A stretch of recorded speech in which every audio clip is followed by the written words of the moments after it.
எல்லாருக்கும் தமிழ் புத்தாண்டு வாழ்த்துக்கள். என் சேனல் பார்க்குற அனைவருக்கும் தமிழ் புத்தாண்டு நல்வாழ்த்துக்கள். பாருங்கள், இன்றைக்கி புது வருஷம், அதுவும் பாயசம் செய்யலாம். பாயசத்துக்கு தேவையானது பாருங்கள், 5 ஏலக்காய், தேங்காய், வெல்லம் நுணுக்கி வச்சுருக்கேன். பத்தலைன்னா போட்டுக்கலாம். முந்திரி, திராட்சை, பச்சரிசி சின்ன கப்பில் 1/2 கப்பு ஊற வச்சுருக்கேன். பாசிப்பருப்பு 3/4 கப்பு எடுத்துருக்கேன். நெய் தேவைக்கேட்டுறது. இது எல்லாத்தையும் இப்போது இது பாசிப்பருப்பை நல்லா வேக வச்சுக்கலாம். குளர வேக வச்சுக்கணும். பச்சரிசி ஊற வச்சுருக்கேன். ஒரு 3 ஸ்பூன் அவ்வளோதான் ஊற வச்சுருக்கேன்.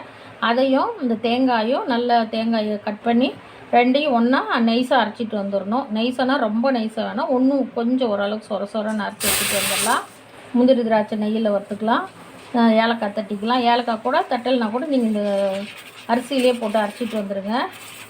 இப்போது இந்த பாசிப்பருப்பு வேக வச்சுக்கலாம். நல்லா குளர வேக வச்சுக்கலாம். வாங்க அடுத்தது என்ன செய்யலான்னு பார்க்கலாம். இந்த சேனல் பார்க்குறவங்க லைக் பண்ணுங்கள், கமெண்ட் பண்ணுங்கள், ஷேர்